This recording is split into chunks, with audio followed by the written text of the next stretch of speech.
Hello students, good morning students. आज हम हिंदी मधु class का चैप्टर 10 मित्रता का ऋण को पढ़ेंगे। स्टूडेंट्स, ये कहानी दृश्यों में दिया गया है, तो चलो पहले दृश्य को हम देखते हैं। पहले दृश्य के पात्र हैं सुदामा, सुदामा की पत्नी, कृष्ण, सिपाही, पहरेदार और दास दासियाँ। दृश्य 1। सुदामा की कुटिया, टूटे फूटे मिट्टी के बर्तन, दीवार पर फटे पुराने कपड़े लटके हुए। सुदामा और उसकी पत्नी मैले और पुराने वस्त्र पहने हुए। तो सबसे पहले सुदामा की पत्नी बोलती है, आप तो सदा कहते हैं कृष्ण इस जगत के स्वामी हैं और उन्हीं की इच्छा से यह संसार चलता है। वही श्री कृष्ण आपके मित्र हैं, पर वे कैसे मित्र हैं जो आपकी खबर तक नहीं लेते। सुदामा कहते हैं, बस करो, मेरे बाल सखा को दोष मत दो।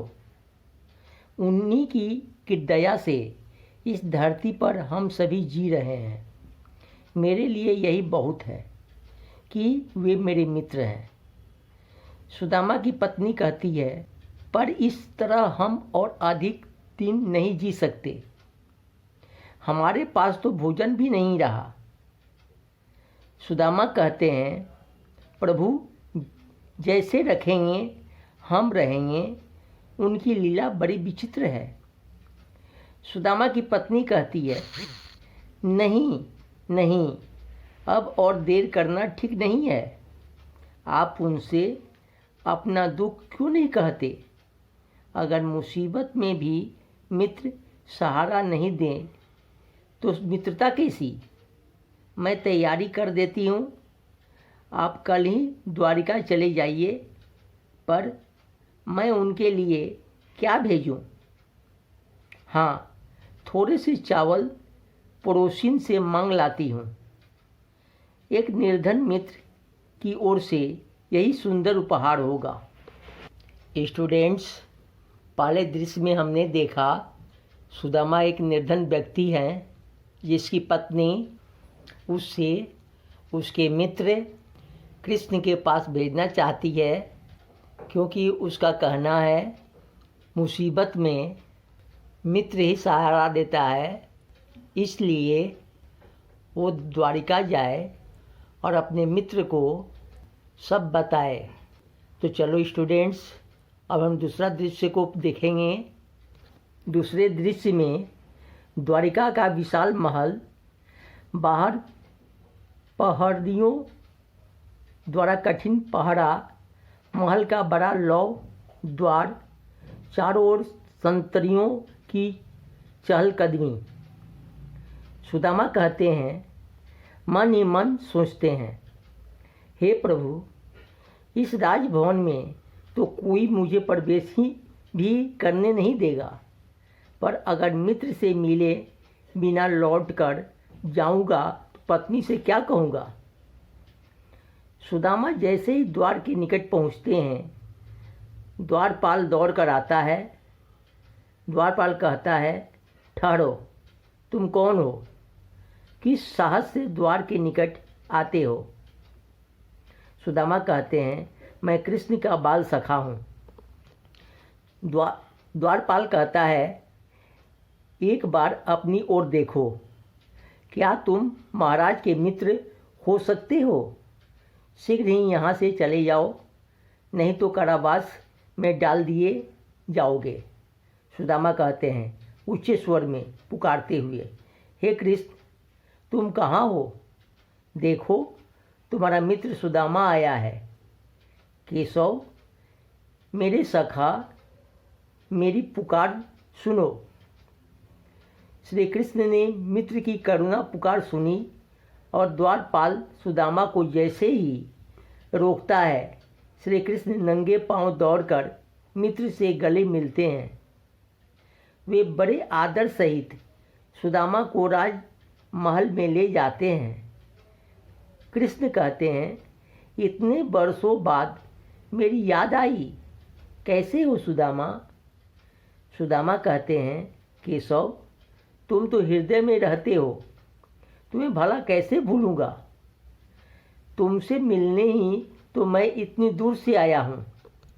कृष्ण कहते हैं, सखा, मैं बहुत प्रसन्न हूँ। सुदामा का हाथ पकड़कर आसन पर बैठाते हुए, सारी बातें बाद में होगी, पहले भाभी के बारे में बताओ, वे कैसी हैं? अरे हाँ, तुम मुझसे मिलने आए हो तो भाभी ने ज़रूर कुछ भेजा होगा। सुदामा कहते हैं, लज्जा से चावल की पोटली छुपाते हैं। मित्र, भला एक निर्धन ब्राह्मणी तुम्हारे लिए क्या भेज सकती है? कृष्ण कहते हैं हंसते हुए, तुम्हारी बचपन की आदत आज तक ही नहीं गई। याद है वह बरसात की संध्या, गुरु माता ने चने दिए थे और तुमने अकेले ही सारे खा लिए थे। मेरी भाभी ने अवश्य कुछ भेजा है, वह भी अकेले खा लोगे क्या? सुदामा कहते हैं सकुचाते हुए पोटली बढ़ाते हैं, जो कुछ भी है बस यही है मित्र। कृष्ण कहते हैं, पोटली छीन लेते हैं। इन स्नेह रस से भीगे चावलों से बढ़कर और क्या चाहिए? श्री कृष्ण पोटली खोलकर 2 मुट्ठी चावल फाँक लेते हैं।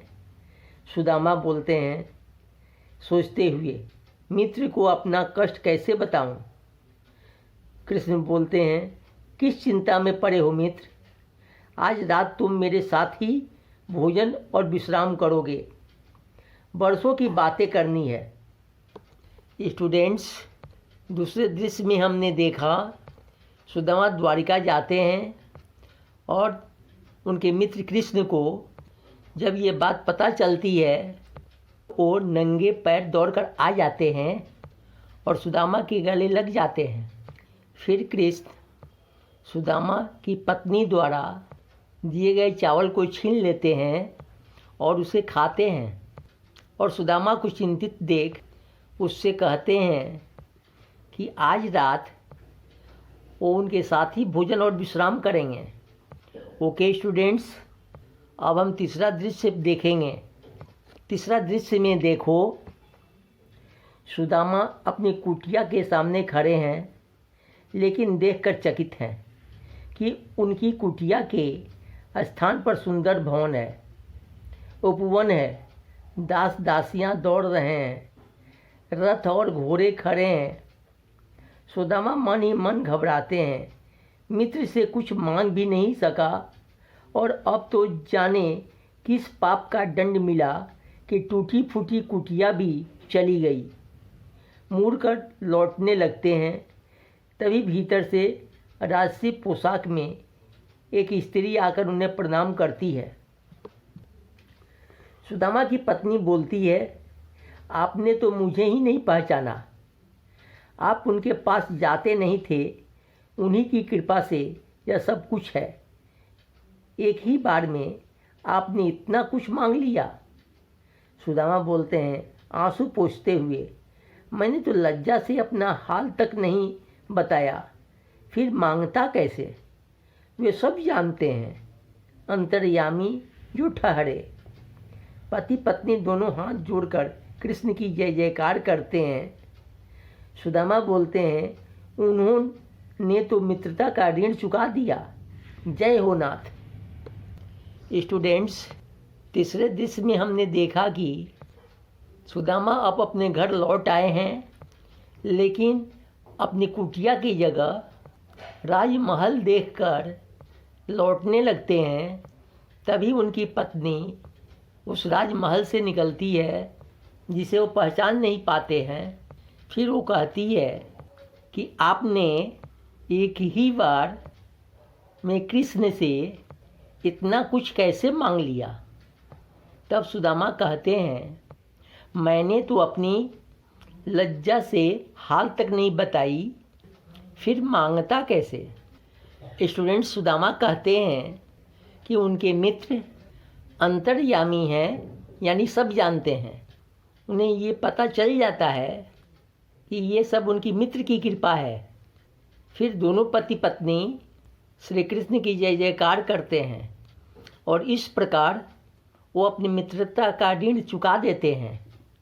स्टूडेंट्स, अब आप लोग इस कहानी को पढ़ो और अपने जीवन में मित्रता के भावों को समझो और एक सच्चे मित्र बनकर अपने परिवार का और दोस्तों का भला करते रहो।